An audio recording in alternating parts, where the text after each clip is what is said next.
నా పేరు బండారి శ్రీనివాస్. మాది గార్ల, ఖమ్మం, మహబూబాద్ డిస్టిక్. శ్రీ చైతన్య నారాయణలో నాదొక సుదీర్ఘమైనటువంటి అనుభవం 20 సంవత్సరాలు.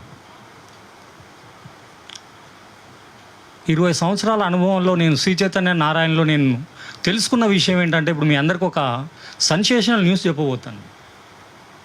ఏంటంటే, ఒక 6th క్లాస్లో గవర్నమెంట్లో ఒక పిల్లవాడు చదువుతాడు. 6th క్లాస్లో శ్రీ చైతన్యలో ఒక పిల్లవాడు చదువుతాడు. 6th క్లాస్ గవర్నమెంట్ స్కూల్లో చదివే పిల్లవాడికి Telugu, Hindi, English, social, science 6 సబ్జెక్టులు బోధిస్తారు. శ్రీ చైతన్య నారాయణలో చదివేటువంటి 6th క్లాస్ విద్యార్థికి తెలుగు ఉండదు, హిందీ ఉండదు, ఇంగ్లీష్ ఉండదు, సోషల్ ఉండదు. 6వ తరగతిలో అడ్మిషన్కి రాగానే అడిగేది ఏంటంటే విద్యార్థిని, నువ్వు ఐఐటి అవుతావా, డాక్టర్ అవుతావా? ఐఐటి అవుతాను, డాక్టర్ అవుతా అన్నాడు అనుకో, ఆ పిల్లవాడికి 6వ తరగతి నుంచి హిందీ, ఇంగ్లీషు, సైన్స్ ఇవన్నీ పక్కకు పెట్టి వాడు డాక్టర్ అయ్యేటువంటి పిల్లవాడికి 6వ తరగతి నుంచి ఇంటర్మీడియట్ వరకు వాడికి ఓన్లీ ఎంసెట్ సిలబస్ మాత్రమే 6వ తరగతి. ఆలోచించండి, 6th క్లాస్ నుంచి ఇంటర్మీడియట్ వరకు వాడికి 6వ తరగతి నుంచి కూడా డాక్టర్ సిలబస్ మాత్రమే చెప్తాడు. వాడికి తెలుగు పద్యం ఉండదు, ఓ హిందీ శ్లోకం ఉండదు, మిగిలినటువంటి సోషల్ స్టడీస్ ఉండదు. ఈ టైం అంతా వాళ్ళు దేన్ని ఒక 2 నెలల్లో సమ్మర్లో ఈ 4 సబ్జెక్టులు అన్నింటినీ కూడా కంప్లీట్ చేసి ఒక డాక్టర్ అయ్యేటువంటి పిల్లవాడికి 6వ తరగతి నుంచి ఇంటర్మీడియట్ వరకు ఎంసెట్ సిలబస్ని మొత్తం రుద్దుతూ ఉంటారు. అట్లా వాడు ఒక స్లిప్ టెస్ట్ అని, వీక్ టెస్ట్ అని, మంత్ టెస్ట్ అని, గ్రాండ్ టెస్ట్ అని మొత్తం వాడు ఇంటర్మీడియట్కి పోయేసరికి ఒక విద్యార్థి 100 టెస్టులు రాస్తాడండి. ఒక విద్యార్థి 6వ తరగతి నుంచి ఇంటర్మీడియట్ వరకు 100 టెస్టులు రాస్తాడు. గవర్నమెంట్ చదివే పిల్లవాడికి 6వ తరగతిలో పాపం వాడికి సబ్జెక్ట్ టీచరే ఉండడు, ఓ హిందీ టీచర్ ఉండడు, ఓ మ్యాథ్స్ టీచర్ ఉండడు, ఉండడు. వాడు 6 సబ్జెక్టులు చదువుకుంటూ వాడికి ఒక స్లిప్ టెస్ట్ తెలియదు, ఒక గ్రాండ్ టెస్ట్ తెలియదు, ఎంసెట్ సిలబస్ తెలియదు. వీడు ఎక్కడి నుంచి తీసుకొస్తాడు? ఎక్కడి నుంచో కరికులం తీసుకొచ్చి ప్రైవేట్ వాడికి చెప్తే గవర్నమెంట్ ఉన్నాడు 6 సబ్జెక్టులతో కుస్తీ పట్టుకుంటా పాపం వాడికి మ్యాథ్స్ తెలియదు, ఎంసెట్ సిలబస్ తెలియదు, గవర్నమెంట్ కాలేజీలో పోతాడు. ఇక్కడ విచిత్రం ఏంటంటే, వాడు రాసేది ఎంసెట్ ఎగ్జామే, వీడు రాసేదే ఎంసెట్ ఎగ్జామ్. మరి 100 టెస్టులు రాసినటువంటి వాడికి ర్యాంక్ వస్తుందా? అసలు సిలబసే కంప్లీట్ రానటువంటి గవర్నమెంట్ వాడికి ర్యాంక్ వస్తుందా? ఇక రిజల్ట్ వచ్చేసరికి ఏమున్నది?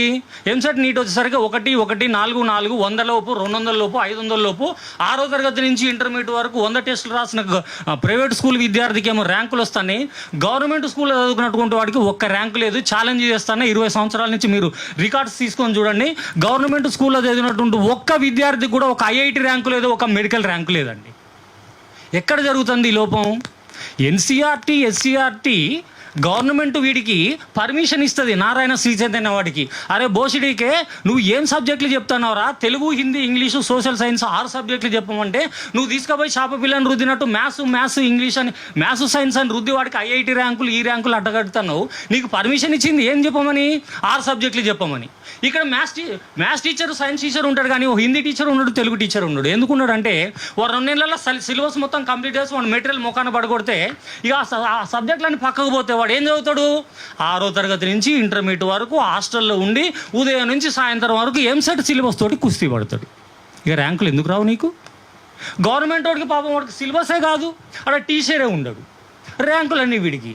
ఇక్కడ జరిగే విద్యా బ్లాక్ మార్కెట్ దోపిడీ ఏంటంటే, గవర్నమెంట్ ఎన్సీఆర్టీ, ఎస్సీఆర్టీ నీకు స్కూల్ టైమింగ్స్ ఇచ్చింది, గవర్నమెంట్ జియో ఇచ్చింది. నా దగ్గర జియో అన్నీ ఉన్నాయి. నువ్వు స్కూల్లో ఏం చెప్పాలి? స్కూల్ తరగతికి సంబంధించిన పుస్తకాలు చెప్పాలి. ఆర్ఎస్ అగర్వాల్ పుస్తకం ఎవరు చెప్పమన్నారా నీకు? ఏడ పర్మిషన్ ఇచ్చిండ్రా నీకు? ఐఐటి అంటాడు, ఎల్ఐటి అంటాడు, ఐసీ బ్యాచ్ అంటాడు, వాడికి 3 లక్షలు ఫీజు కట్టమంటాడు. పిల్లగాన్ని తీసుకుపోయినావా? ఇగో మీ వాడిని ఎల్ఐటిలో, స్పేస్లో, ఐసీలో దీనికి కొన్ని పేర్లు పెడతాడు. పెట్టి వాడు ఏమంటాడు? ఇగో 2 లక్షల ఫీజు అవుతుంది, 3 లక్షల ఫీజు అవుతుంది అంటాడు. నీకు ఎన్సీఆర్టీ పర్మిషన్ దేనికి ఇచ్చిందిరా? బోసిడీకే 6 సబ్జెక్టులు చెప్పమని ఇచ్చింది. నీకు ఆర్ఎస్ అగర్వాల్ బుక్ తెచ్చమని ఎవరు చెప్పిండ్రా? అన్నలాంటి స్కూల్కి పోయి ఏం చెప్తున్నావు? స్కూల్ ఎందుకు పెట్టినావు అంటే, ఎవడరా నువ్వు తొక్కి నారదీస్తావు, ఎవడేందిరా? నీకు పర్మిషన్ తెలంగాణ గవర్నమెంట్ దేనికి పర్మిషన్ ఇచ్చింది? 6 సబ్జెక్టులు చెప్పమని ఇచ్చింది. నువ్వేం చెప్తున్నావురా? ఏం చెప్పాలి స్కూల్లో? 6 సబ్జెక్టులు చెప్పాలి. 6 సబ్జెక్టులు చెప్తానువా? మ్యాథ్స్ వాడికి మ్యాథ్స్ అంటాను, సైన్స్ వాడికి సైన్స్ 6వ తరగతి నుంచి అంటాను. మాలాంటి వాళ్ళు పోయి ప్రశ్నిస్తే ఏమంటావు? మా మీద కేసులు పెడతావా? మేము తిరిగి కేసులు పెడతాం, కింద పడేసి తొక్కి నారదీస్తాం. ఏం చెప్పాలి నువ్వు? ఎన్సీఆర్టీ నీకు ఏం గైడ్లైన్స్ ఇచ్చింది? 6 సబ్జెక్టులు చెప్పమని ఇచ్చింది. కానీ నువ్వేం చెప్తావు? 6 సబ్జెక్టులు పక్కకు పోతాయి సార్. 2 నెలల సమ్మర్లో తెలుగు, హిందీ, సోషలు ఇవన్నీ పక్కకు పడేస్తారు. 2 నెలలే చెప్తాడు. ఆ 2 నెలల సమయం తర్వాత మిగిలిన సమయంతో కూడా ఈ 6వ తరగతి నుంచి ఇంటర్మీడియట్ వరకు ఈ సబ్జెక్ట్ చెప్పి వాడు ఒక ఎగ్జామ్ రాస్తాడు, వీడు ఒక ఎంసెట్ రాస్తాడు. ఇక్కడ నేను గవర్నమెంట్ని డిమాండ్ చేసేది ఒకటే, నువ్వు ప్రైవేట్ స్కూళ్ళల్లో పెట్టేటువంటి అన్అఫీషియల్ కోర్సులు ఏవైతే ఉన్నాయో 3 లక్షలు 4 లక్షలు వసూలు చేసే ఫీజులు, వాటికి చట్టబద్ధత లేదు. నువ్వు ఎట్లా పెడతావు, ఎట్లా చెప్తున్నావు? స్కూల్లో చట్టబద్ధత లేదు కనుక అన్అఫీషియల్ కోర్సులని డిమాండ్ని తీసేయండి కంప్లీట్గా. లేదా నా గవర్నమెంట్ స్కూల్లో చదివే పిల్లవాడికి ఎంసెట్ ఫ్యాకల్టీ కానీ ఐఐటి ఫ్యాకల్టీ కానీ పెట్టండి. ఎందుకు? ఇద్దరు ఒకటే ఎగ్జామ్ రాస్తున్నారు, ఇద్దరు. వాడికేం పాపం సిలబసే కావట్లేదు అక్కడ.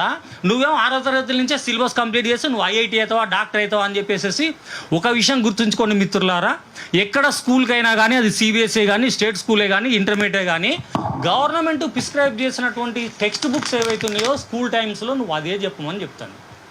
ఖచ్చితంగా అండి, మీరు చెప్తున్న పాయింట్స్లో చాలా వ్యాలిడిటీ ఉంది.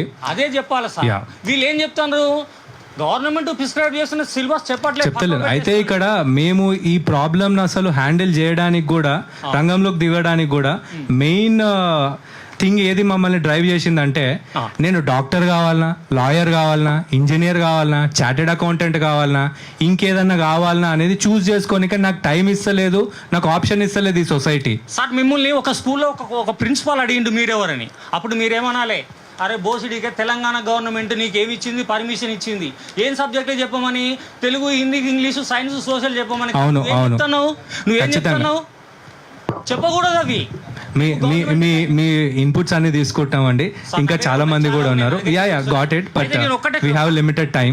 లిమిటెడ్ టైం లాస్ట్ ఉన్నది. ఫైనల్గా ఒకటే నేను గవర్నమెంట్కి రిక్వెస్ట్ చేసేది ఒకటే, అన్అఫీషియల్ కోర్సులు అనేటువంటివి ప్రైవేట్ స్కూళ్ళల్లో నిర్వహించరాదు. దీనికి చట్టబద్ధత లేదు, రాజ్యాంగం ఒప్పుకోదు, జీవో ఒప్పుకోదు. తీసేయాలి, అన్అఫీషియల్ కోర్సులు అనేది తీసేయాలి. గవర్నమెంట్ స్కూల్లో చదివేటోడికి ఐఐటి మెడికల్ ఫ్యాకల్టీనైనా పెట్టాలి. ఖచ్చితంగా దాని గురించే మా పోరాటం కూడా. అంటే ఇప్పుడు ప్రైవేట్ స్కూల్లో మీకు ఫీజు ఎందుకు ఇస్తారు వీడు ఐఐటి అని నీట్ అని చెప్పేసి వాటికి సపరేట్ పేర్లు పెట్టబట్టే వాళ్ళకి ఫీజు కడతారు. మీ చట్టబద్ధత లేదు. అయితే మీరు స్టార్టింగ్ లో చెప్పిన ఒక పాయింట్ లో ఏమన్నారు అంటే, గవర్నమెంట్ స్కూల్లో పరిస్థితి ఇట్లా అయ్యింది అని అన్నారు. కానీ ఆ పరిస్థితి అట్లా కావడానికి కారణం ఈ కార్పొరేట్ మాఫియానే. మరి అక్కడ ఉన్నటువంటి గవర్నమెంట్ స్కూళ్లను నిర్వీర్యం చేసి ప్రైవేట్ స్కూల్, పక్కనున్న ప్రైవేట్ స్కూల్లో జాయిన్ అయ్యే విధంగా ప్రతి ఒక్కరు కూడా ఈ స్కీమ్ ని అట్లా డిజైన్ చేశారు కాబట్టి అవి మూతపడే పరిస్థితికి. ఒక్క విషయం చెప్తే వినండి, ఒకటే విషయం, ఎక్కువ తీసుకోను. ఇప్పుడు ఈ ప్రైవేట్ స్కూళ్ళల్లో వీడు 3 లక్షలు 4 లక్షలు తీసుకునేటువంటి అన్అఫీషియల్ కోర్సులకు చట్టబద్ధత లేదు కదా, వాటిని మూపిస్తే ఆ స్టూడెంట్ ఎక్కడికి పోతాడు? గవర్నమెంట్కి పోతాడు. అంతే. ఖచ్చితంగా ఈ రోజు పేరెంట్స్ అందరూ కూడా క్వాలిటీ ఎడ్యుకేషన్ అనేది వస్తే వీళ్ళ దగ్గరికి పోరు. అది ఈ రోజు కూడా మేము అనేది ఏంటంటే, అన్ని మూసుకోమంటలే, పద్ధతిగా నడుపుకోమని చెప్పేసి చెప్తున్నాం. నీకు ఎన్సీఆర్టీ పర్మిషన్ ప్రకారం నడుచుకో, అంతే. ఎన్సీఆర్టీ ఏం చెప్పిందో అదే చెయ్యి, అంతేగాని ఇవన్నీ పక్కబెట్టి నువ్వు వేరే కరికులం తీసుకొచ్చి పెడతా అంటే. ఎగ్జాంపుల్ ఒక్కటి చెప్తా వినండి. వైన్స్ షాప్ వాడు పర్మిషన్ తీసుకుంటూ గవర్నమెంట్ దగ్గర నుంచి, ఎక్సైజ్ డిపార్ట్మెంట్ నుంచి, వాడు ఎక్కడ మందు అమ్మాలి? తెలంగాణ మందు అమ్మాలి.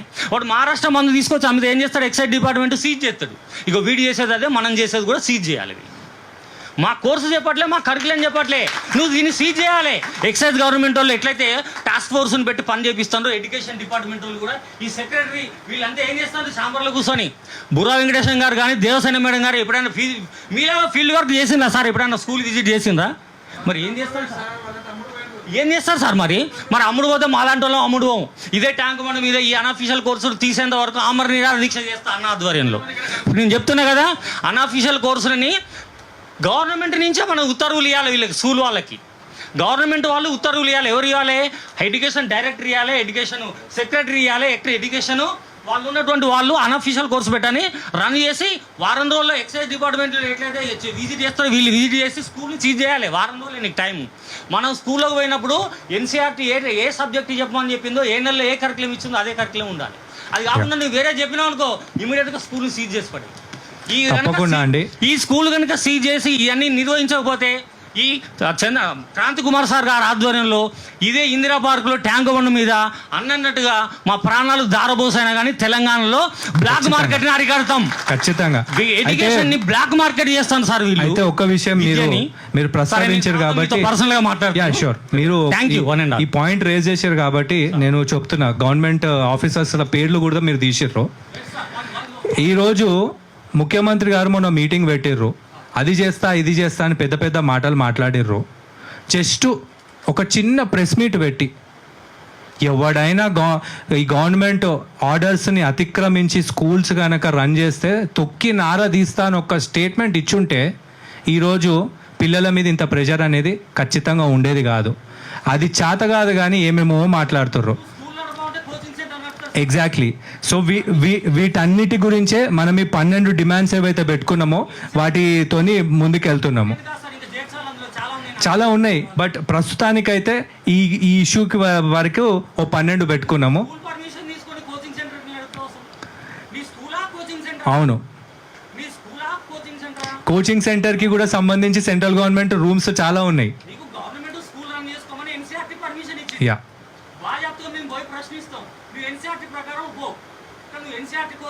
పర్మిషన్ తీసుకొని స్కూల్లో కోచింగ్ సెంటర్ పెట్టుకొని నేను ఐఐటి సిలబస్ చెప్తా, నీట్ సిలబస్ చెప్తా, జెట్ సిలబస్ ఏ సిలబస్ పెడతా, పిల్లగాన్ని ఎత్తుకొని తినిపిస్తా, వాడు ఇంకా నాకు డబ్బులు ఎక్కువ నేను సంకలం మీద కూర్చోబెట్టుకొని తినిపిస్తా. ఇది కాదు ఎడ్యుకేషన్ సిస్టమ్ అంటే. ఖచ్చితంగా సార్. సిస్టమ్ ఇక్కడ తెలంగాణలో ఎడ్యుకేషన్ బ్లాక్ మార్కెట్ని అరిగట్టేంత వరకు కూడా మేము మీ ఆధ్వర్యంలో పోరాడతాం. Thank you so much. And yeah, మనం డిస్కస్ చేద్దాము ఒకసారి వెళ్ళి కోఆర్డినేటర్. యా, థ్యాంక్ యూ అండి.